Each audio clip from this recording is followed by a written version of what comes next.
Ready. 35. Oh, okay. I got 34 right now. There's a lot of names on there. Oh, brother. Yeah. Damn it. How many names are on that list, Melanie? How many names are on that list? You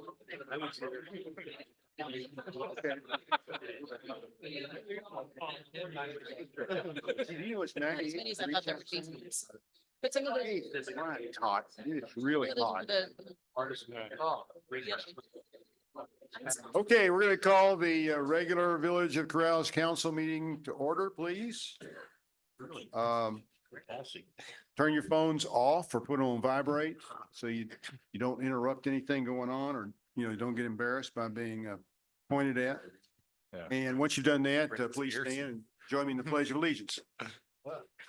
Pledge allegiance to the flag of the United States of America and to the republic for which it stands, one nation, under God, indivisible, with liberty and justice for all.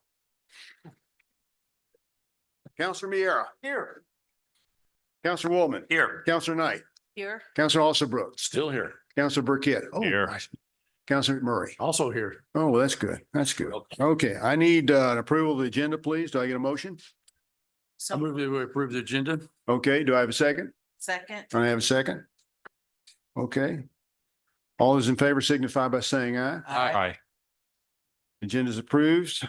First is confirmation of appointments. Mick Harper wants to go back to planning and zoning. He's a sadist. He just wants to torture himself. Do I get a motion to approve Mr. Harper? So moved. Second. And a second. Any other comments anybody want to make about Mr. Harper?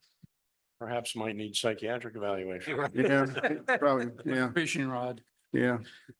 Well, he travels a lot. I think that I was helps. joking. Yeah, it's okay. Good to have him back. It's all on tape, by the way. Yeah, I know. I know. Talk about that. Okay, all those in favor signify by saying aye. Aye.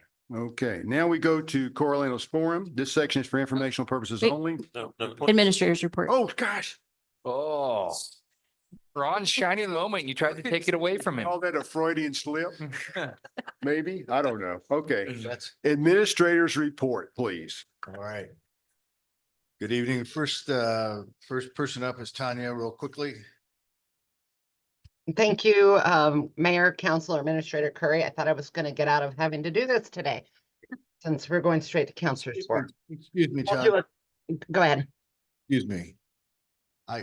I neglected to tell you that Tanya is not only giving her report, but she will serve as the Grand Marshal for our 4th of July. parade. Thank you. Thank you. badge. So let's get right into COVID updates. Wait. Okay, sorry. Go ahead. Go ahead. Okay. I told you, I believe the last council meeting, I was a little confused. The FDA met and they picked an older variant to make the fall COVID vaccine composition out of. They have since changed that. They have told manufacturers if they are able to use the newer variants that are going around to please use that. And it looks like everyone, including Novavax, has said they can make those deadlines.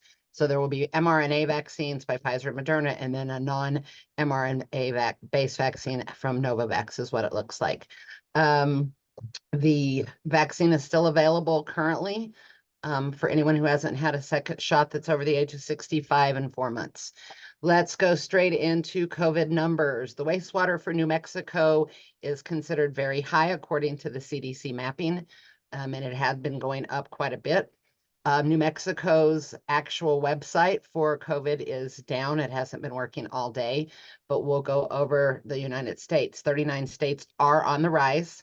And it looks like test positivity for the whole total United States is up 1.2% to 6.6. Emergency room department visits for COVID-related illness have increased by 14.7%. Hospitalizations have actually increased. We were at 1 person per 100,000. We're at 1.5, and that's a 25% increase. Any increase when you've got low numbers will look very big. Deaths have gone up to 16.7%. For all-cause mortality, COVID right now is 0.07% of all deaths. The outlier for all of this is going to be Puerto Rico, and they're looking into why. Puerto Rico has a 7.4% death rate right now of all cause death due to COVID. That's really high and really concerning. I'm waiting for some more information to come out on that. No new measles cases. That's great. However, we did get a health action alert today for acute flaccid myelitis, which is a nerve problem that can lead to paralysis in limbs, face, breathing. New Mexico's last case was in 2018. This case is a 10-year-old boy out of a child. I'm not positive it was a boy out of Doña Ana County. The United States has had 8 total cases of this. It's usually caused by a virus. There's several viruses that can cause it. You start with a fever, cold, or flu-like symptoms, and then it can progress. And New Mexico, we've only been tracking since 2014 these cases in the United States, and that makes a total of 752. I'll be happy to answer any questions. Thank you, Tanya. I reported to y'all at the last meeting in May, I believe it was, that we had a communication with the facility build, and I'd had a communication with the president, Brian Kilcup. And we had received what we thought was a final invoice. And between the fact that there was a miscommunication between Brian and myself, that was a legitimate miscommunication, because once I had heard that the money was, the project was paid for, I was very excited to report that. But due to the fact that the foreman for facility build was hospitalized for, I believe, liver 6 weeks. 6 weeks, when he came out of the hospital, some of the postings that he had were then posted that were not noticed either by the facility build bookkeeper or by facility build. And I did not question that when we had the communication. So as a result of that, we received a final invoice of $41,382 on the project.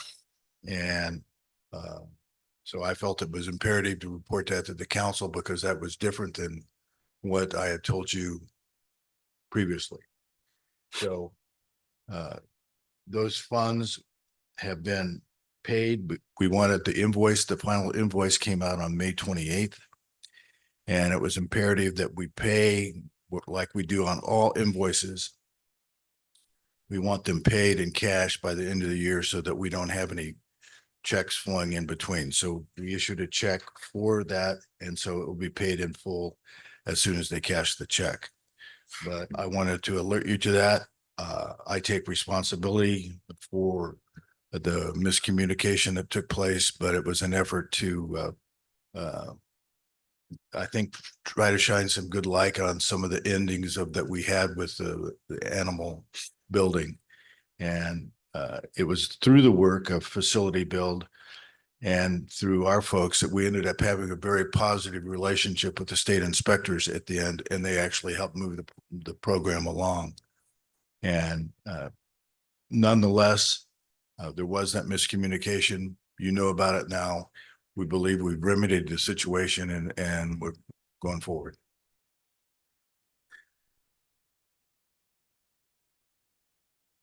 All right. So the last thing I wanted to mention here is that as of today, we've gotten, primarily that Melanie handles so far this calendar year, 159 IPRAs. And so Melanie has some help with that with Charlotte and Sky that help her out with it. But we've had a number of law firms in the Albuquerque area, because we had a murder a few months ago. And so that has generated a lot of requests. Melanie spent a lot of time wishing she had popcorn on her desk as she's watched a lot of videotapes from the cameras that have come up. But this is continuing to be one of the bigger expenses and concerns that small municipalities such as ourselves have to deal with. Because it makes no difference how small we are. If we're in violation of some IPRA, then we have to pay the same price as a bigger. The city of Albuquerque has a full staff that works on them, which is not unusual. The city of Santa Fe, the same. But the penalties for violations, no matter whether you're the village of Corrales or whether you're this Santa Fe or Albuquerque, the penalties are the same. And so my hat's off to Melody and Sky and Charlotte who help us get those done, but they take a lot of time and there's nothing we can do except adhere to the law. Yes, sir, John. Just a quick follow-up question. I thank you, Ron, for that. Is there any way we can contract some of this out under our authority as a municipality so that, I mean, not just any, you know, not me, but somebody who's qualified, you know, and has experience with it could come along and. We can do that. certainly ask if that's a possibility, but you know, we take responsibility and liability for what we send out. Right. And so we'd be very careful Yep. of doing something like that. I mean, But we can ask. I mean, it doesn't hurt to ask anything. it Melanie probably knows more about that than sounds like it might even fall under the realm of paralegal. I don't know. Melanie. So in the past, we did have Oh, yes. Randy's office do all of our redactions of videos for us. But, you know, we're starting to get so many that we thought, you know, instead of paying, no offense, Randy, the fees for a paralegal at, you know, I don't know, $80 an hour, $100 an hour. It made more sense to get some editing tools that I can use. You know, my degree is in broadcast journalism, so I do enjoy doing that. And I do have a very fun video to share with the council. If there are any further questions, we thought this. would be Councilor Murray, helpful. would you like to finish? Well, I'm just curious, does this mean we're going to have another budget adjustment then to compensate for the additional cost that? No, the bill- No. It's taken care of. Okay. Yes, sir. Are we seeking any restitution from the original vendor, or are we just gonna call this We've settled with them. okay? You know, We think it was fair. they had done some drawings for us and had billed us for over $3,000 and we have not dealt with that. And we had some conversations with Randy. We're not sure that we've reached the point of diminishing returns on it. Right. And so with that, Okay, you Melanie. know, one of the things I want to mention is that Corrales is the safest town in New Mexico to live at. And so sometimes you hear that and you take for granted that our police officers sometimes are not challenged like you are in big cities, just like, you know, we have the same challenges, whether it's in the fire department or the police department that you have other places. They're just oftentimes on a smaller scale, but the quality of those challenges, as you'll see here, can be the same.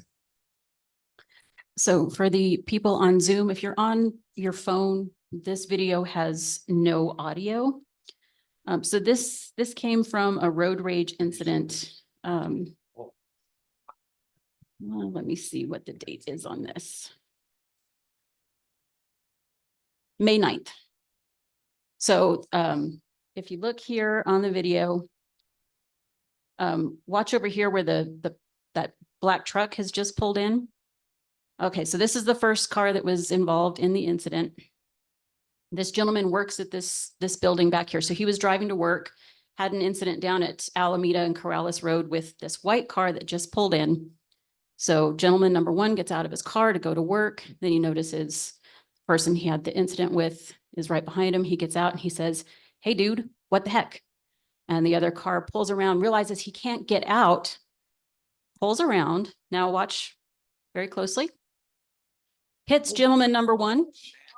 He is now on the roof of the car. And if you look at your left, he falls off. And if you watch through the smoke, he will appear here in just a minute like nothing has happened as the stunt man that he is. And his buddy says, "Dude, that was awesome." So this is the most entertaining video I have had the privilege to view while doing these IPRA requests. Very And, good. and that footage came from Sandia Bar's, security footage. So, Very good. Good production. so, yes. Yeah. Mayor, can we put this up for the Darwin Award? Let's move on to Corleone's Forum. This section is for informational purposes only, not for discussion or debate, to inform the governing body of an issue or concern that would not be addressed on the agenda during the business session. There is a 3-minute time limit. Who do you have? Okay, first up, we have Fred Hashimoto. And if you'll state your name and address for the record, you will have 3 minutes.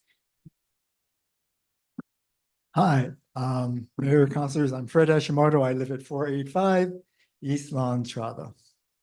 On the Jones property drawing in the presentation we saw is a 2,000 square foot event center building. Like, what is that? Where did it come from and who thought that up? I know we've heard that it's a placeholder, but I've lived in Corrales long enough and I've seen placeholders become places. I'd like to make some comments on it.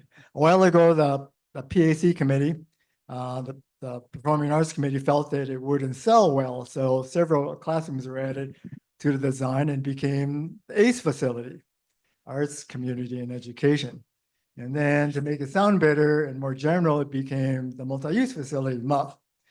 That design was rejected by a large number of the public and also by the MUF committee. And the community center was entertained. It hasn't been discussed, but it was entertained. Now, a big event center has been brought up, which is 25% larger than the rejected MUF design, 25% larger than that design. Corrales won't need a large meeting space. A couple of months ago, we learned that the new renovated Corrales School will have 2 large venues holding 300 and 350 people.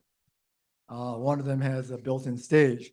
Our village of 8,500 people has 2 gyms, one of which will become a fitness center, soccer fields, skate park, swimming pool, horse arena, library, senior center, several event centers, restaurants, breweries, wineries, and more. We shouldn't have to do everything for everybody. We're surrounded by 2 large municipalities. We certainly don't need duplicate large meeting spaces. Furthermore, for many reasons, a large number of the general public did not want a big monstrosity movie theater type facility in the middle of town. The MUF committee concurred. Who did this event center facility come from? There's going to be an event center across the road in the Sears house. This is a Village Hall creation. I don't know. Although Amy is, she's not here now, presented herself and said her father was actually the chairperson, co-founder of the ACE committee. And so she might have some reason to promote that. I think Village Hall administration has worked with Amy and putting this event center on as a placeholder. Nonetheless, a 20,000 foot event center building is described as a given in the plan. It should not be a given. A much smaller community center is a possibility. It shouldn't be an event center. A community center is probably a better name for it since that's been discussed at least. Instead of 20,000 square foot, which is 25% larger than the MUF committee that was rejected, maybe it should be a several thousand feet placeholder for a community center. Thank you very much. Up next is Margarita Garcia Sexton. And if you could state your name and address for the record, you will have 3 minutes.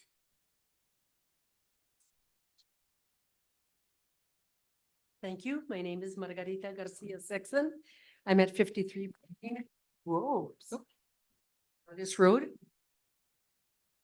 And I just wanted to comment on 2 issues regarding Amy's proposal. The first one was on page 1, recommendation 2, which had to do with the collaboration of local community organizations to further develop design and programming for the properties.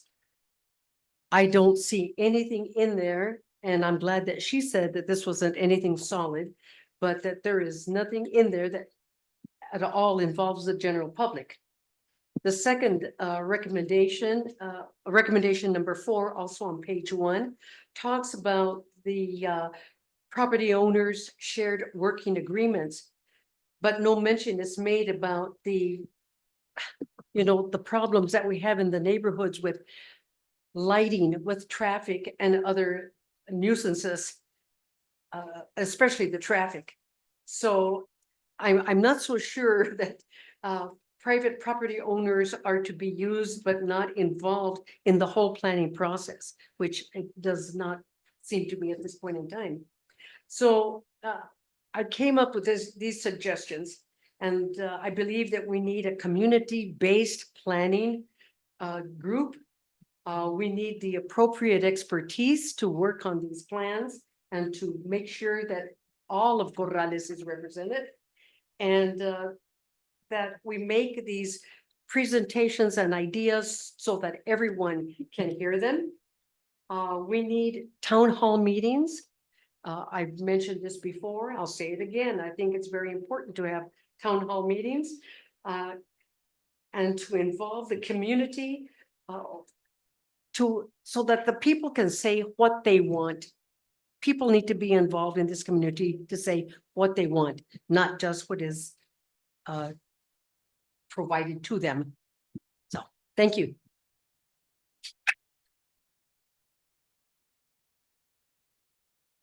Up next is Pat McClernand. If you could state your name and address for the record, you too will have 3 minutes.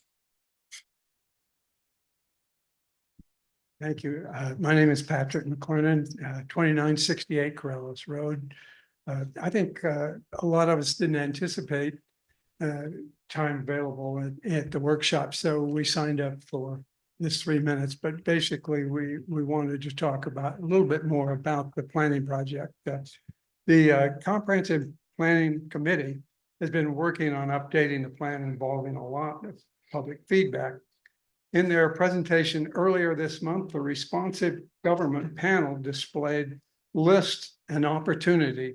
And quote, Corrales residents have many professional skills and talents and are willing to volunteer to help the village. I'd like to tell the council that this is an opportunity. We've gathered a group of village professionals, architects, landscape architects, planners, and engineers that feel it's necessary to augment the planning process that was presented earlier in this evening. I believe that to produce a beneficial document, planning goals consistent with the values of the village needs to be articulated. A review of existing uses and access should follow. Proposed building locations should be determined with appropriate infrastructure and accessibility. Parking should not be the single determinant for planning and locating activities. In order to produce a response, we would request access to the property surveys and material generated related to the individual sites and the administration's directives for these properties. This process will not produce a competing plan, but will build on this document to enhance the village property. We propose a very open and transparent process that includes public participation, review, and comment. Ultimately, this governing body may judge and accept the results and be better prepared to implement projects as they come online. The master plan requested by Councilor Miera will be a valuable tool and becomes a roadmap for the future of Corrales infrastructure. And I was encouraged that Amy suggested that we could augment and work with her. And although we will have probably separate meetings, separate circulation, 3 of our group that we put together are here tonight. But we would like to start formulating goals and ideas, ultimately generating a plan that we can come back at public forums, hopefully along with Amy. Thank you.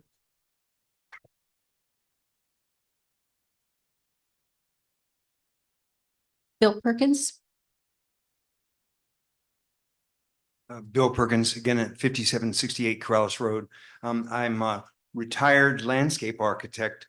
I've lived in Corrales for 40 years. I love this place.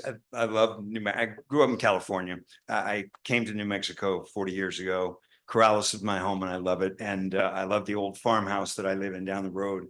And I've worked with many of the professionals, architects, engineers in this community in Albuquerque over my 40 years. And I believe that there's a lot of talent there to help in the process that we've alluded to. I've made the point about looking at opportunities for visual character. I won't make those points again, but anyway, I just would welcome a chance to work with Pat and others in this ongoing effort. Thank you. Kurt Scribner?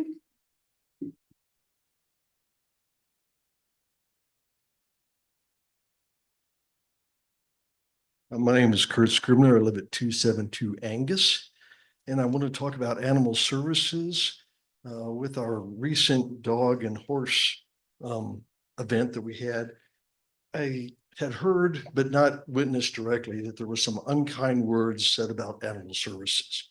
And I wanted to take the chance and say, I've only been here for about 4 years, so I'm a relative newcomer, but I've had two instances of where I called on animal services. One was a loose dog on my property. The poor thing was just lost. It was scared, it was lost. And another time was when I had a dog horse altercation.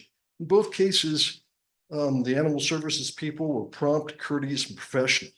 So I just wanted to give a thanks to them because I know it's a darn hard job and I appreciate all their work. Thank you. Thank you. Carmen Martinez Titman?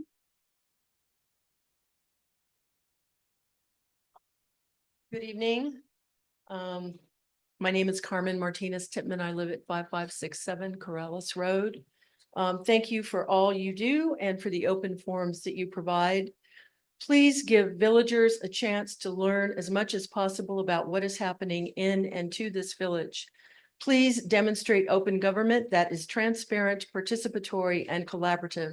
Transparency means sharing information and data. Participation means seeking out, hearing, and implementing ideas for many different kinds of people in our community. We have elected you to help us shape our future, not the Arts and Cultural Committee and not Corrales Main Street. We voted for you. You are responsible to us to represent us. To represent us, you must know us. Please continue to develop and cultivate the open forum as a way of hearing community voices. The open forums were recently implemented with the MUF Community Center Committee. Please respect and hold dear the trust of your community members. Please allow New Mexico's sunshine laws to determine how to inform villagers in all matters regarding the village, whether an organization must comply or not. Please consider seriously the data from the Comprehensive Plan Survey. 63.99%, basically 2/3 of respondents viewed increased traffic as a significantly negative quality of life factor. Please remember how this data affects public safety, the most important function of government. Please refrain from relationships that show a perceived conflict of interest or dual relationships as they appear unfair and not inclusive. Please demonstrate curiosity rather than defensiveness when faced with a statement that challenges your view. We suspect there are many, maybe most of the village want Corrales Main Street to focus on making Corrales better for the people who live here, not better for tourists. We want quality of life, not more traffic, tourists, or noise. Thank you.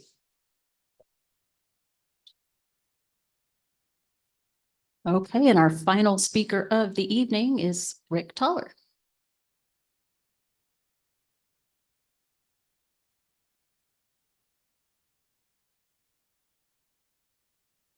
Hi, I'm Rick Toller. I live at 483 Hanson Road. And I would like to ask the council to make a change in the way this Corralinos Forum works. Because the last time I was here, I made some statements and then Counselor Knight, after I sat down in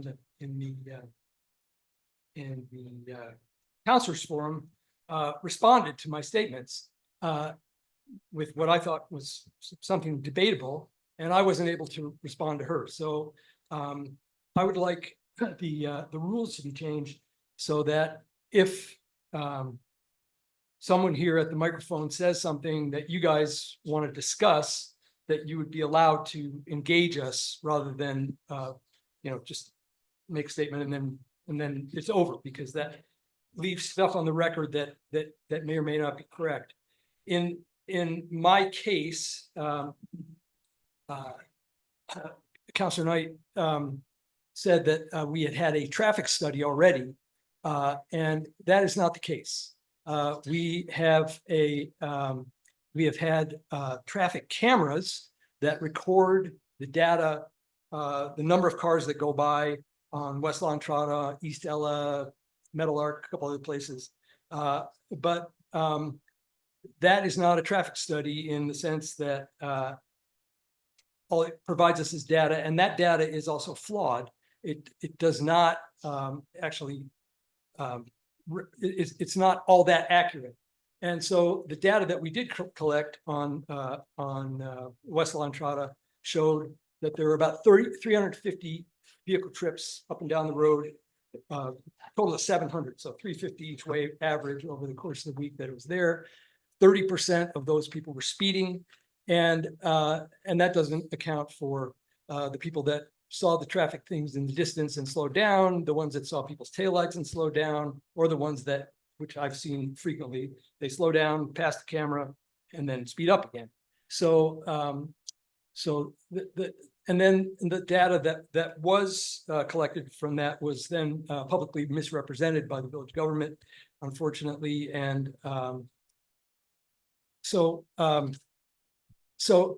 I would like to just repeat what I've said at every meeting, except for I think 4 in the last 2 years I've been here. Please take your public safety duties seriously, and let's get something done about West La Entrada and then about the other 5 or 6 real problem streets that the village is responsible for and where nothing has been done to alleviate the traffic problem. Thank you.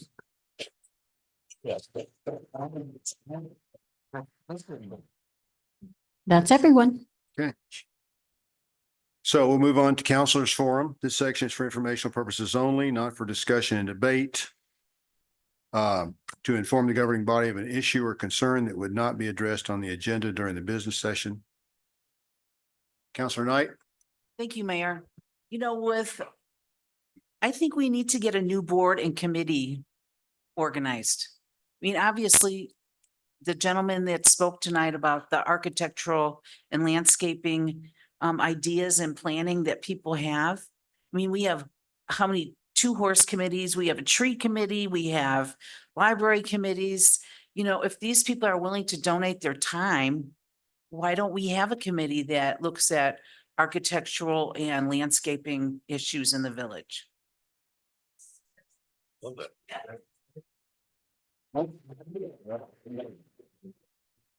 Okay. So how does that work? Can we do that? We'll look into it. Okay, thank you. Councilor Burkett. Yep. Thank you, Mayor. So I would like to make a comment about some villager told me this week. She has 2 teenage sons, one that's just below being a teenager, that were riding e-bikes on the MRGC ditch. And they've had, I guess, multiple altercations with people complaining about that, which I see as being a kind of gray area since it does specifically say no motorized vehicles. But one citizen released their dogs to chase these kids who are ages 12 and 14, I want to say, on something that is technically a courtesy that MRGCD lets anybody use the ditch banks because there's supposed to be no traffic on there. Looking at there's actually case law about this now. Apparently the e-bikes are considered a bicycle and not a motorized vehicle. So I think they are technically in the right as much as a pedestrian is or an equestrian. But I think it's something that people need to think about what they're doing. And how they're treating particularly kids. So just wanted to bring that to people's attention. Well, it doesn't, it's not a good thing to break a law, which is taking your dogs off leash Right.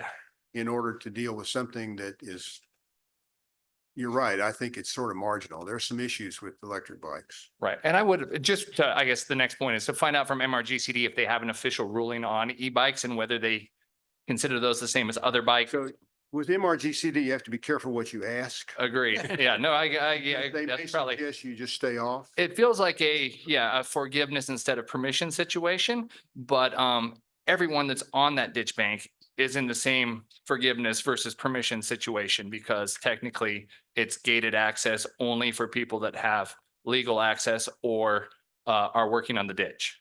Which ditch are you Correct. talking about? On MRGCD, I was just reading on MRGCD properties that they're, the ditch banks, I mean, it's a courtesy. They let anybody come on, though, that's not. Well, yeah, but working. they're not gated. No, I I mean, I walk not them here all they the aren't, time. but in other ones. Yeah. Well, Counselor Knight, I'm sorry. no, you're fine. Yeah, I was gonna say the one by the river is, but Oh, that's. okay, out of- okay, good point.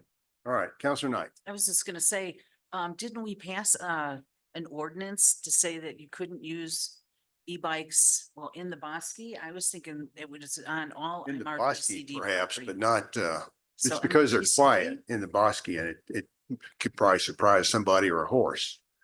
But I'm not aware of an issue on the ditches. I mean, they pass me all the time. I mean, I've been riding my bike on Loma Larga and not going on those ditches because I didn't think I could. Very So good. now I Very will, all right. Yes, sir, Counselor Bowman. Yes, first of all, I want to just take note of the ribbon cutting last week for the Animal Services Building and thank the administration for It's a pursuing good that. picture, by the way. Sorry, It's a good picture. it was okay. It was great. Staged. But I think just going forward, I think there's some changes that could be made to that building to make it more accommodating.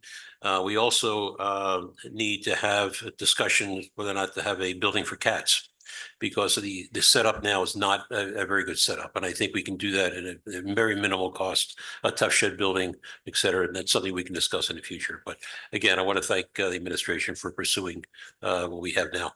Not perfect, but it's a good start. Okay, yes, sir. Thank you, Mayor. So I guess to follow up on Rick Toller's comment, well, where do we stand with the traffic calming study that's being done? Are we anywhere near to having that report? Is Michael online?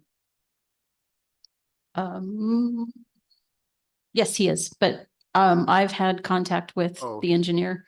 Last I spoke with them was about 2 weeks ago. And they're working on the study. They said it would take about 4 weeks from the time we initiated the study till it would be finished. So I'm guessing here in the next week or two. Okay. Also, I wanted to comment that a couple committees I'm on, the Water Resource Board Bylaw Committee, decided we were going to put off our work until after the open house for the Interstate Stream Commission, which is coming up on August 7th. I think the location is yet to be determined, but that's going to be an open house. And if we have water issues, if any of you want to come, I think that's a good idea. The Interstate Stream Commission has a website. And if you search, you can find out when they're open house, but it's August 7th. And I think it's like from 3 to 6 or something like that. Date yet to be determined. The Metropolitan Transportation Board also met last week. We reviewed the Regional Transportation Safety Action Plan. That will be coming up for a vote by Mr. Cog here with probably next month or so. And we will not meet in July. But also they did adjustments to what they call the Transportation Improvement Plan.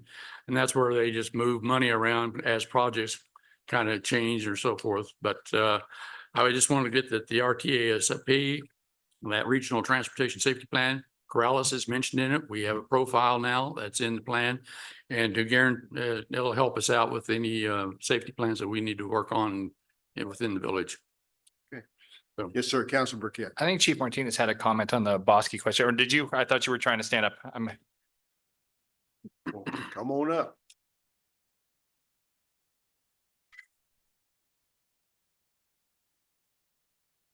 Thank you, Mayor, councilors. So the e-bikes is a sensitive subject, but I do have some information. I actually put in a phone call for Jason Kasuga to try to get some clarification on this. We're starting to see more and more complaints on the use of and where they're being used. I could assure you that in the Bosque Preserve, we have rules posted for no motorized vehicles and, police chief may have some more information on that, but when we're in patrol, we try to enforce those, whether it's an e-bike or a one wheel or any type of motorized scooter. Yeah, I know. Outside the Bosque Preserve, I don't know where that stands. I mean, that'd be a question. I did read that Albuquerque, the city of Albuquerque, MRGCD and some of their open spaces on paved trails, possibly on some of the dirt trails, they're going to be having an ordinance. So I'm trying to follow that to see what kind of precedents they're going to set in identifying classifications of e-bikes and where they're permissible. So, but we know that it's definitely something that's been a question here in Corrales, and we're trying to, and the chair of the Bosque Advisory Commission, she's well informed on this, Joan Hashimoto, and she's also, following this because we want to make sure that we try to keep at least the Bosque Preserve, protected, because we have a lot of complaints and individuals that have been, where a bicycle zooms by them and scares their horse or something. So, Yeah. okay. Thank you, Mayor. Councilman Murray. Chief, I think also if I'm not mistaken, the state statute does not classify an e-bike as a motorized vehicle and it's not tagged. The MVD doesn't want to get involved with those things.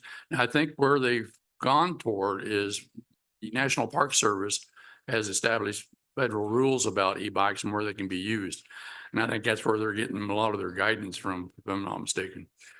Correct. Yeah. And I know there was, I don't know if our representative is still here, but I know there was some legislation and I don't know what, where that went at the state.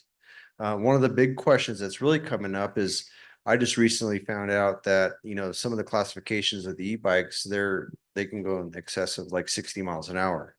And so when we're doing public education and trying to educate people to wear a bicycle helmet, what kind of helmet does a bicyclist wear going 65 miles an hour? Sounds like it'd probably be like a DOT motorcycle helmet. Well, and then you've got another issue too, because there are now four-wheel motorized carts that are for the ADA folks that are just as fast as an e-bike. And you're right, the classification of the e-bikes go like 1, 2, and 3, and they're based on the amount of power that they can deliver to the motor itself.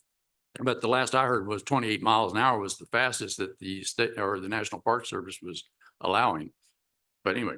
Yeah, I know it's something that we're still researching, and so, okay. Thank you, Mayor. Thank you, Council. Anthony. Counselor Alsobrook. Thank you, Mayor. A different follow-up to Mr. Thaler's remarks earlier during Corralinos Forum. Just reviewing our rules for conduct of meetings. Section 260 F describes the conduct of the Corralinos Forum without describing it or without naming it specifically as Corralinos Forum. It's very clear that's what it's working on.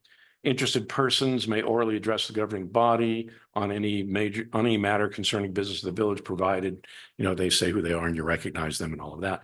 A little further down under manner of address, it says, no person other than a counselor and the person having the floor, which would be standing at the microphone, shall be permitted to enter into any discussion without permission of the presiding officer. So I think the operative word there is enter into any discussion. So I would ask that we reevaluate our implementation of that, because I'm sorry, discussion is two people exchanging. I know, but it's a debate and it's not noted on the agenda.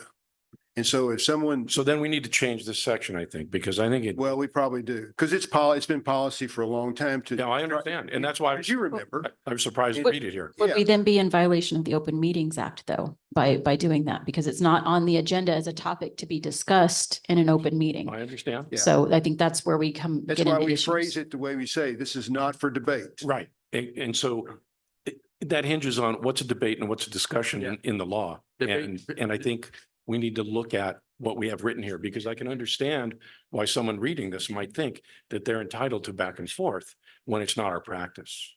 Gotcha. Council Murray. Well, and in addition to Councilor Alsobrook, debate is about a motion on the floor, a discussion between two people with no action taken. I don't think that would be a problem. It's just a back and forth discussion. Usually debate is about a motion that is on the floor before somebody. I mean, that's certainly how it's used in, oh, sorry, I shouldn't be. So the only comment I have in addition to those, I've been on the council since 2006, except for 2 years. And then I've been mayor. This has never come up. It's never been an issue. And so therefore it shouldn't be an issue. And it also says on there by the presiding officer, get permission, I guess, by the presiding officer. You know, I don't want to get into, we already spend a lot of time here doing things. We don't need to have additional debate with somebody who has a pet peeve. Now, that's not saying this is a pet peeve. It's just different things that can come up. Yes, sir, Councilman Burkett. I think part of the issue is that we've just recently changed the order to where the counselors go after the Coralenos. And when I suggested that, it was so we could specifically try to address something. I did not think about the possible situation that they would want to readdress the other direction. But that's why this hasn't been an issue until just recently, because previously the counselors went before the Coralenos, and so we So didn't it's have a your chance to. It is my fault. I mean, my wife is actually texting me right now that it's my fault. So. You can take the blame. Yes, I will. I'm happily take the blame on that. So I apologize, Rick. My bad. Burkett's rule. That was a discussion because I'm not allowed to debate my wife. I'm only allowed to discuss things. Okay, all right. Anybody else? Something pertinent, or perhaps not. All right, let's move on. Then the consent agenda. Approval of minutes from June 11th, 2024, regular council meeting, approval of resolution 24-35, which is a bar. Consideration action approval of MOU with Sandoval County for County Tourism Alliance. Do I have a motion to approve the consent agenda? So All right, I have two questions, and I'm not sure to remove them from the consent agenda or to ask the questions and leave it on the consent agenda. I'm not sure how to handle that. I need a motion to approve the consent agenda. And then if you want to take it off, we make an amendment. Or if you want to talk about it, you can talk about it. But typically the consent agenda is just that. You say, hey, let's pass these things. We have a motion. I just need a second. I'll second Mr. Councilor Burkett. Okay, so we have a motion and a second to approve the consent agenda. And Counselor So move. Yep. Woolman? Yep. Do you want to talk about something? I do, just two. You want to take it off? Yeah. You want to make a motion? I'll take one off and leave one on with just a question. Can I do that? Sure. Okay. The easy question is, on the tourism agreement, is the money coming from the lodger's tax for that? No, we pay them that. Although it could, we'd have to take that request to the lodgers tax board. So theoretically it could, It would yes. seem that would be a perfect match for. Yeah, because there's a lot of money there. Yeah, yeah. Okay, It hasn't in the past. We've been doing this since I believe 2014. So, but we could look into it. Look into that. Great. yes, we will. We'll do that. And then Okay, I'd like to remove the bar adjustment for discussion. okay. You have a second? Second. Okay, we have a motion to remove the bar and a second. All those in favor signify by saying aye. Aye. So now we'll move on to the consent agenda.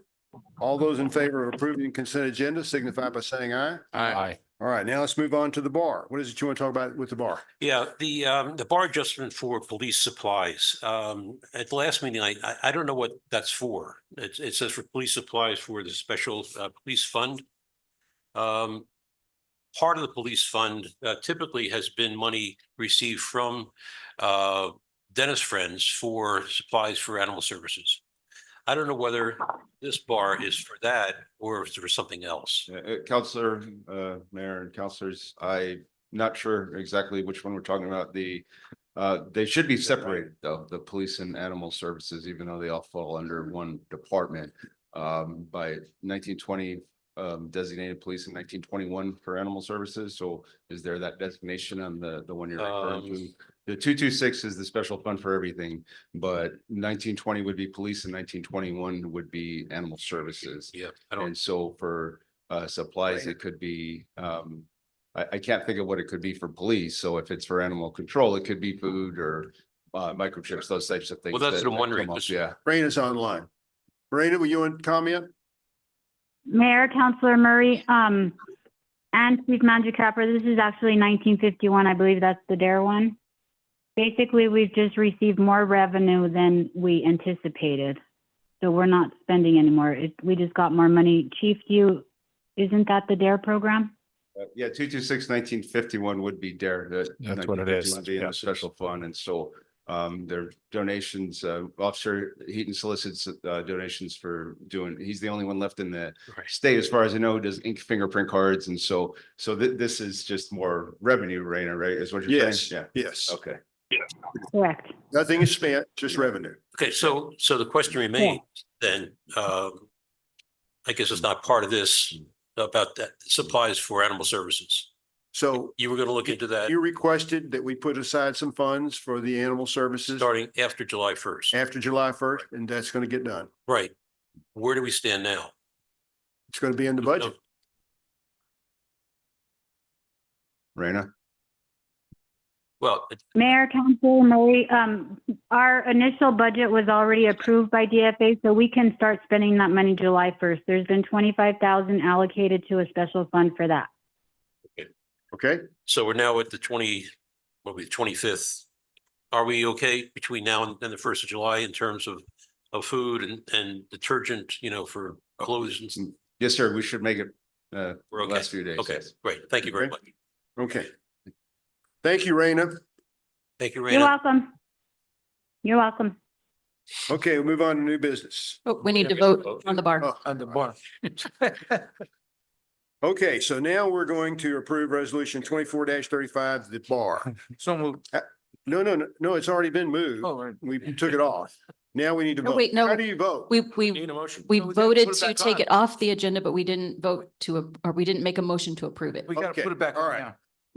Council Miera Council is Miera. approving, I'll second it. and we have a second from Council Murray. Okay, Councilor Miera, how do you vote? Yes, sir. Councilor Woolman, Aye. Councilor Knight, Aye. Councilor Alsabro, All right, Councilor Burkett, Aye. Councilor Murray. you betcha. That seems like a long run for a short slide. Yes. Okay. All right. Move on to new business. Consideration action approval of creating new positions for Parks and Rec, recreation leader and fitness instructor. Now this is just to approve the mechanism for creating the new positions. We do not have any new positions. We don't have any people, but we have to start and then we do a job description. Right. And those positions were budgeted for in the budget that council already approved. I need a motion to approve, please. So moved. Second? Okay, we have a motion to approve in a second. Any further discussion? Just a quick question. Sure. If I could. Oh, Both absolutely, you can. for the recreation leader and the fitness instructor, is there a background check required for that? All it says is that, We can make it that way. I'm just wondering, because it says because of a felony conviction. Yeah, But for this there's- population, both for kids and for seniors. Yeah, there's really no way to verify that somebody has no felony convictions without doing a background Without check. doing a background check. I'm just wondering if that meets, generally accepted municipal standards in terms of these, for these positions. They So do if we- background checks for Santa Claus. Yeah, right. I So, think we can probably do them for a personal and fitness Excellent. instructor. okay, great, thank you. Attorney? Yes. Okay, thank you. And that Paying is, the big bucks for that? that is under the new personnel policy as well, that some positions will need a background check. Thank you. Thank you, Mayor. Okay. We have a How do you motion? vote? Go ahead. You have a question? Do we have a motion? Yes. Okay. Are you trying to confuse? Yeah, I was right the last time. Yeah. How do you vote? Yes, sir. How do you vote, Councilor? Aye. Councilor Knight? Aye. Councilor Alsabro? Aye. Councilor Burkett? Aye. Councilor Murray? All right. Consideration action approval of resolution 24-36, approval of overhead power line request for 387 West Line Trotta. So I need a motion to approve resolution 24-36. So move. I have a motion. I have a second. There are already overhead power lines there. Second. Second. We have a motion to approve in a second. Any further discussion? Yes, sir. I just have a general question for these. It's often listed as there's already overhead power lines in the area as a reason that this is okay. But the reason we put in the new policy is because we didn't want any more overhead power lines. I understand, but did you read the comments that the individual made? I did. And yeah, not specific to this one, but as a general rule, As a general rule, lines go underground. right. And so, yeah, I just think that often we say there's already lines there and in my mind, that's why we made a policy Correct. to where we want to bury them is because there were already lines above. I misspoke. That's right. Okay. That's all. The Okay. ordinance does say in areas exclusively served by overhead power lines. So just the existence of the power lines themselves could be debatable. Right. I mean, exclusively would mean there was nothing buried, right? Right. Counselor Knight, did you raise your hand? Mm-mm. Okay. Any other comments? Counselor, oh, police chief, please. Fire chief, excuse me. Hey, you just got a new job description. I'm sorry. No more 5:30 Actually, meeting. I'm not sure who I should say I'm sorry to. You take the rest of the night off. Mayor, Counselor, thank you. As you know, this is a subject of mine that, is very, we're trying to prevent fires and Yes. I guess for clarification and Counselor Burkett, thank you for bringing this up. I think this is something that we need to look into in the future because of the fact that we know that we want to try to get underground utilities where possible. Yes.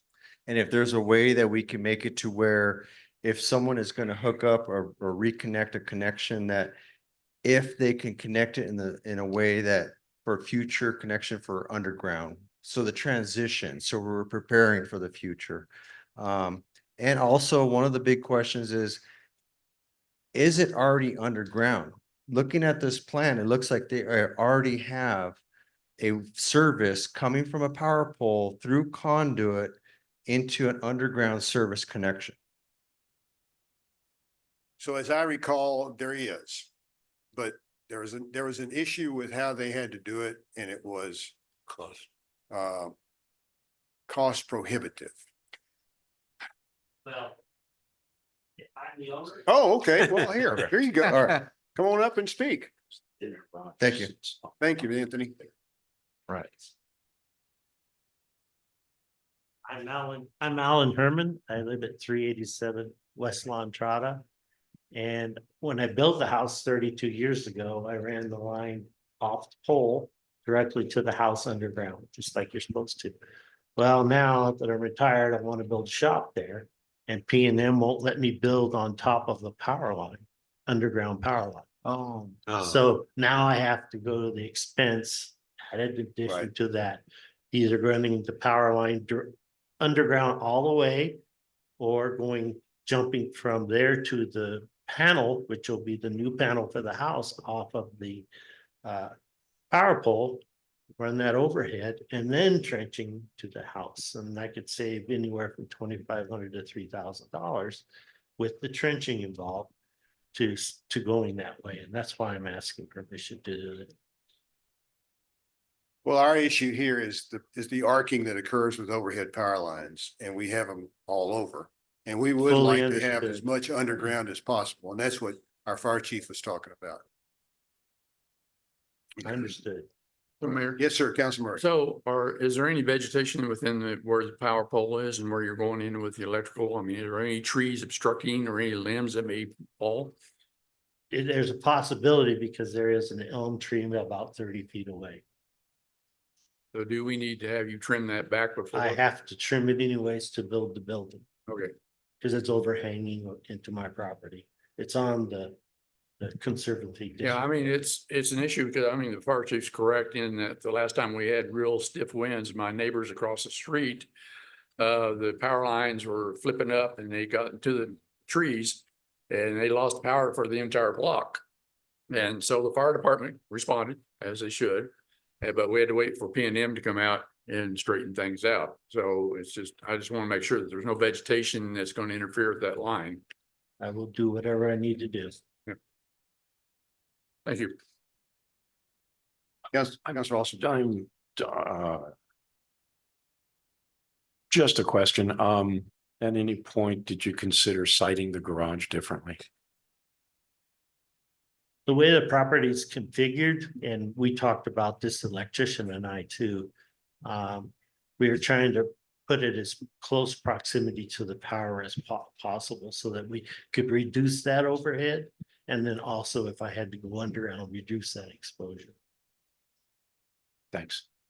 So Councilor Burkett. just for clarity, so they're making you abandon this buried line completely, or they're still letting that service the house? No, I have to abandon that. Okay, so you're gonna go above ground to the garage and then below ground from the garage to the house, or above ground both spans? No, underground from the garage to the house. Okay. And this just makes it a shorter trench Yes. because you can do a straight line. Right. It's the Pythagorean theorem. Counselor Alsabrook. Don't involve power math with us, okay?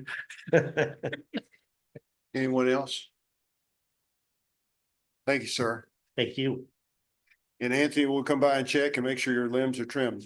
That's right. Okay, anything else? How do you vote, Councilor Murray? Did we have motion? Okay. Yes, we Yes. did. I'm losing track of this. You see my problem? Yes. Yeah. Yeah. Councilor Yes. Burkett? Yes. Yes. Councilor Alsabrook? Yes. Councilor Knight? Aye. Councilor Woolman? Aye. And Councilor Mira? Yes, sir. All right. Now the next overhead line. Consideration action approval of resolution 24-37, approval of overhead power line request for 1348 Coronado. So I need a motion for approval, please, So moved. and a second. Second. Okay, we have a motion for and a second. Is the owner of the property here? Should have asked that the last time. I'm online. Oh, okay. So Mr. Madrid, do you want to make any comments? No, well, there is no vegetation. I did get an estimate from a electrician that quoted me somewhere in the neighborhood of $7,000 to $8,000, depending on, price of wire on any given week. And it's in between paying that or $500 with the P&M drop, and P&M had no problems. In fact, they were the ones that came up with a plan. So my entire street, because I live west of Loma Larga, is all serviced by overhead lines. So it's not like I'm going to be sticking out like a sore thumb out here. Any questions, council? Councilor Alsabrook, how do you vote? Aye. Councilor Knight? Aye. Councilor Burkett? Aye. Councilor Woolman? Aye. Councilor Murray? Yes. Councilor Mira? Yes, sir. Thank you, Mr. Madrid. It's been okay. Consideration action and approval of resolution 24-38, adoption of ICIP list. Do I have a motion for approval? So moved. Do I have a second? Second. So we have a motion for and a second. Any comments? Yes, sir. Councilor Murray. So why did we have the dispatch center at the very top of the list? Why didn't we just put it down in between the two? So it's, I mean, I don't want to see the dispatch center being the top priority that gets. Well, we were asked, number one, by the county. Yes. And number two, the emergency center is probably one of the more important things that we have to have for this area. And we have about a year in order to get it done. So we need to get the funding if possible so we can get it done. I know, but it was Sandoval County that caused the problem that caused. No. Sandoval County didn't cause a problem. We don't want to get into that Anyway, anyway. it's immaterial, but I would rather see it down a little bit further, like in between. Do you want to make any comments, please? Fire chief. I'm sorry, Anthony. I got, Mayor, Counselor. Yes, we were asked if we can add to our capital ICIP list the common goal of trying to get the dispatch center completed. We were asked by the Sandoval County, the town of Bernalillo is going to also be hopefully putting it on their list, all the entities that are in the JPA. We understand that every entity has top priorities that will be voted on by their governing bodies or commissions. We just want it somewhere on the list so administration can advocate for all the priorities for our community and include the dispatch center as a very important, collaborative regional together. If we all have it on our list, maybe we can get some monies out there that are available to help us build this center. Does that kind of cover It's that? not shovel ready, is it? Right, currently, they have a building in Sandoval County. They're looking at renovating. But they would like to get a more permanent type facility. Councilor Osabrook? To clarify, the 18 million is total cost to be shared among all the entities. That's not our share. No, ours will be much Exactly. smaller. Exactly, yeah. But that's Actually, if you look at the ICIP list itself, the way the project is listed on the ICIP list, it clearly states that the entity requesting the funds is Sandoval County. Sandoval County will be the owner and responsible for all of the expenses to run the center. And it does not show that the village is responsible for any portion of that 18 million. So the idea is that, you know, this money could only come from the governor. It's not going to come from our state senator. It's not going to come from our state representative. But if this project shows up on 7 different ICIP lists, and if it's up at the top, they're going to say, oh, well, this is clearly a priority for these communities. And I think like Chief Martinez said, it really doesn't matter where it is on the list as long as it's on there. But it is clear that this is not a Corrales project. Councilor Burkett? Just, I guess it not mattering where it's on the list, I'm looking at Sandoval County's ICIP list, and it's not the top on their list. It's number 3 on their list. So, I think I don't know if they asked us to put it on the top of our list or if they just asked us to put it on our list, but they didn't put it as number 1 on theirs. So, it's behind 2 additional things. And that is the list from last year, but I'm online. looking at the one from, June of this year. It's on their website. Oh, on their website. Okay. Yep. Councilor Knight? You know, I know how important fire suppression is. I mean, it's to look on the news and to see all these fires all over. It's so important, but also I think our roads are important and flood control is important in our village. So I wish out of the top 7, everything is going to the fire department, which, you know, I appreciate you so much, Anthony, but there was only one road one road to be repaved, and that's great, Coronado, it needs to be repaved, but then it has flood migration mitigation afterwards, and I think that's important. And I think, again, you know, we gave so much of the bond money to farmland preservation, and then, you know, Anthony's department didn't get that much, but neither did Michael Chavis's department. And again, I will vote yes for this, but I just want to make a statement that, you know, the roads on the west side need to be looked at more and to regulate any kind of flooding as well. So to respond to your comment about roads, we are trying to do everything we can to make sure that Michael has adequate sums of funds to do the roads and can get them done in a timely fashion. You know, anywhere we can, any way we can. We're looking for grants. We're going after grants. Fire suppression and emergency services are critical. I mean, it's not just fire now. It's also ambulance service. It's, you know, a variety of different emergency services.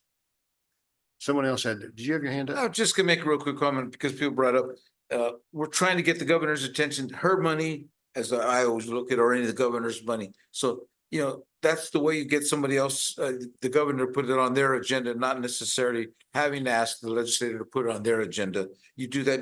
There's probably 3 or 4. If we're a smaller community up north, there'd be 3 or 4 that were all asking the governor to put their monies in. And I think Ron understands that one. Councilor Waldman? I just want to compliment Melanie on putting this list together. It's much more readable, and I really appreciate your efforts in doing this. Thank you. Fire Chief? Mayor, thank you for allowing me. Councilor Knight, I'd like to make a comment about the roads and the fire suppression. And I understand you guys, I understand that you have these huge decisions to make. All of our departments try to prioritize things that we know the community needs, infrastructure needs, emergency needs, police cars, etc. Mike and I have been working really hard trying to align all of our projects. And I'll give you a prime example where we kind of didn't have the funds lined up perfectly. We don't want to waste taxpayers' dollars. he went through and repaved Angel Road before I can get a water tower built, even though it was on my list. And paved the road before I can get my water pipes underneath the road, which forced me to look at easements. So some of these other roads where now we're starting to get attention for the fire suppression, I'm getting the phone calls going, Chief, when am I going to get a hydrant to my house? And as I'm building the infrastructure, we're putting Ts for future expansion on village-owned roads. And we want to try to get the water lines in on these village-owned roads before we go and invest in paving. Because if you spend millions on paving a new road, I know that they're not going to want me to go tear it up and put a water line and then have to repave it again. So I just wanted to expand on your comment. I respect, your guys' decisions. I just wanted you guys to hear what your department heads are trying to do with the limited funds and trying to not waste money. So. Anything else? Councilor Murray, how do you vote? Yes. Councilor Burkett, Yes. Councilor Alsobrook, Yes. Councilor Knight, Yes. Councilor Woolman, Aye. Councilor Miera. Yes, sir. So the ICIP list is adopted. Next is consideration action approval of ordinance 24-07 and ordinance revising and clarifying slope requirements and eligibility within Article 5 terrains and stormwater management. Section 18-164 grading permits, minimum standards and grading. And we have the special Murray paragraph in there that deals with the drainage off the modified slopes. We've already published and posted this. Do I have a motion to approve? Move to approve. So we have two. We have Second. a motion and a second. Any further discussion? Any other changes you want to make? Yes, Councilor I Knight. have one quick question. So when I was reading this, does it say that you can't put your house on a 50-degree slope? It's just the roads and the easements around it can't be on a 15? You don't want to put your house on a 15-degree slope. No, but I mean, if they dug into the Driveways, sidewalks, stuff like that. okay. Lori is online too, if we need So to the ask her. slab I'm sorry, what? kind of built in? Lori is online. So Laura, do you want to comment on that? What she just asked? Sure. Thank you, Mayor. So councilors, Councilor Knight, at this point in time in our code, you cannot put the house pad site on any portion of the lot that is above 15%. You have to already have a house pad site.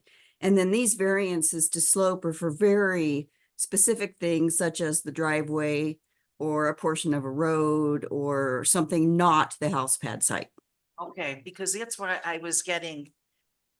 It's on another version of this. Okay, because to me, it didn't make any sense. Yeah, we don't want those houses ending up on Corrales Road. Right. On that. Okay. So Councilor Knight, how do you vote? I vote yes. Councilor Alsobrook, Yes. Councilor Woolman, Yes. Councilor Burkett, Yes. Councilor Miera. Question after I say yes, yes. No, you can ask your question. Okay, talking about that, it's private roads that I think are the concern right now, where they have some of those 15% grades or worse, and they're causing an awful lot of problems for even police department. I know the fire department's not here and getting calls in my area up there as well. So we already put them in there. We have to have a little pressure put on private owners to.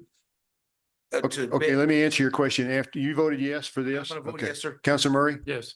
So the stormwater and terrains ordinance came into effect probably after many of those roads were constructed and because of the construction of those roads and the drainage issues that they caused. Stuart was on planning and zoning. He may remember some of those that he had to deal with. But we're always trying to make it better, make the drainage better. And sometimes you can't do it on a private road. They have to do it. Or pay for it. Thank you, sir. Melanie, do you have anything to add to that? Okay. Nope. I don't know. Do you think Lori would like to add something to that? Editorial comment or whatever about steep roads? Lori? Mayor, you're absolutely correct. There were plats from long ago that really, I guess, didn't look so much at topography. And now topography is a requirement for a plat. And it has prevented some plats from happening now. We didn't have the ordinances in place back then that we do now. So we're having to live with some prior decisions. Okay, thank you, Lori. So let's move on. The next one is 6, consideration action and approval of ordinance 24-08, an ordinance to repeal sections of the village code, section 1-6, general penalty for code violations. Move to approve. Second. Okay, I motion to approve in a second. Does anybody have any discussion? Councilor Murray, how do you vote? Yes. Councilor Burkett? Yes. Councilor Alsobrook? Yes. Councilor Knight? Yes. Councilor Woolman? Yes. Councilor Miera? Yes, sir. Discussion of growers market ordinance / ADA compliance. How do we want to start this out, Melanie? Well, I guess Counselor- We've recently had some problems with ADA compliance. We're going to have to probably have a little education here among the village employees just to bring them to remind them of what some of the issues are. And in dealing with that, we noticed that the growers market portion of that ordinance probably needs some work in order to protect the growers, which we knew about many, many years ago when I was a market manager, as well as the community, the village. And I think that Melanie and Bonnie Gonzalez have been talking this out, and they're working toward a modification that you will then pass off to Mr. Audio. Yeah, in talking to Randy and Ken, they had suggested that we either have the growers market fill out an event application every year that covers the fact that they will follow the village's non-discriminatory practices. Also in your information on your desktop tonight, Bonnie had given us a copy of the growers market rules and regulations, and they do address ADA compliance already. But yeah, Bonnie said she was willing to do an event application, or the current ordinance already states that the organizers of the growers market will submit an application on an annual basis. They don't currently fill out an event application. They send a letter to the village with the dates. But then Randy's office had suggested that perhaps we enter into an MOU with the growers market organizers, and that might be a stronger agreement to protect both the village and the growers market. Yes, sir, Councilor Murray. So my understanding too was that the ADA portion was the dog basically was a service dog, but it was a service dog in training, therefore it did not require a marking of any kind. Well, the Americans with Disabilities Act does not require a service dog to be marked in any way. So you can go up to a person that has brought a dog into a facility and you can ask if the dog is a service dog, and you can ask what it's trained for. Those are the two questions you can ask. A service dog in training is to be given the same considerations as a fully trained service dog. So, I've spoke to Al and Bonnie about this issue. They said, it was a miscommunication. They were, they've talked to Sam and his wife, and I guess they hugged it out last weekend and all is good. But we do need to make sure that the village is following all. So do Any bump in the road we've identified, we need to smooth out. That's all. But do we need to identify service animals as being of a certain caliber? I mean, you don't want to bring a peacock as a service animal, but. According to New Mexico state law, only a dog and miniature horses are considered a service animal. Really? Yes. So your peacock is no good. Good. You can have him. Yeah, that's different from a George, your parent. companion. Yeah. An emotional support animal does not receive the same ADA considerations as a full service animal. So people can't bring, a chicken or, whatever to the growers market and say it's my emotional support chicken and it must be with It me. has to be a domesticated dog. A dog, yes. No cats. No cats. Councilor Alsobrook. Wolves. Just a question about the rules and regulations that we were handling. You mentioned that it somewhere it already says that they have to follow ADA, but I don't see it. He said it was in there. I don't see it anywhere. I am ashamed to say I did not read through it The only thing, that completely. co- the only thing that comes close is says market follows all village policies and procedures pertaining to any notices of public health. But Well, we are Yeah. probably going to have. so anyway, I MOU don't think it's, but George Yeah. Market, Yeah, but because we feel that's stronger. exactly.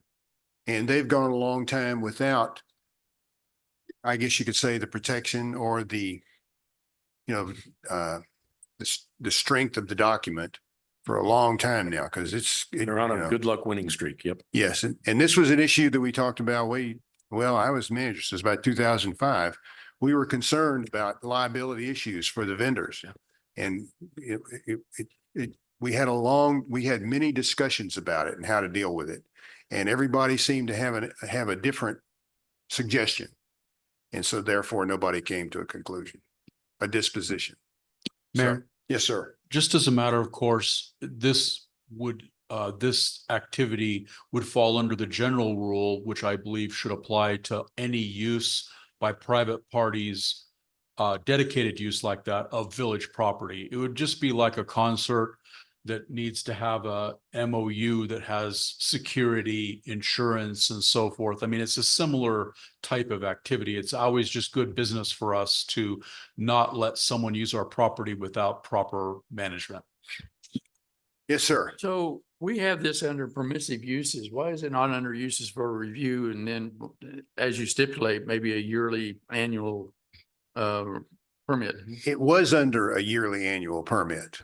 Well, but it's under permissive uses, but why not put it under the uses by review?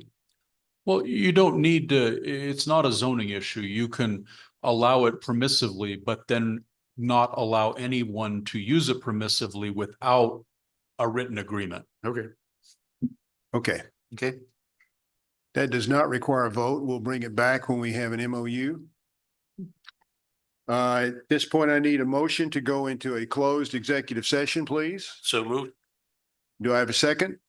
Second.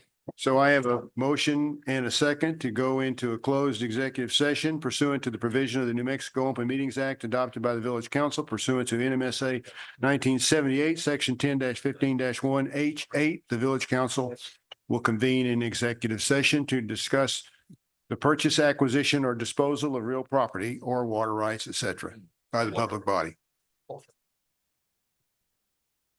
Okay, we need a vote. I need a vote. Counselor Murray, how do you vote? Yes. Counselor Burkett. Aye. Counselor Alsobrook. Aye. Counselor Knight. Yes. Counselor Woolman. Aye. Counselor Meir. Yes, sir. Okay, passes. So we're in executive session. And the recording will be paused. Okay. Yeah. Okay, so I need a motion to come out of closed session, please. So moved. And a second. Second. So I have a motion and a second to come out of closed executive session pursuant to the provisions of New Mexico Open Meetings Act adopted by the Village Council pursuant to MSA 1978, Section 10-15H-1H8. Village Council was convened in executive session to discuss the purchase, acquisition, or disposal of a real property. No decisions and no votes were made or taken.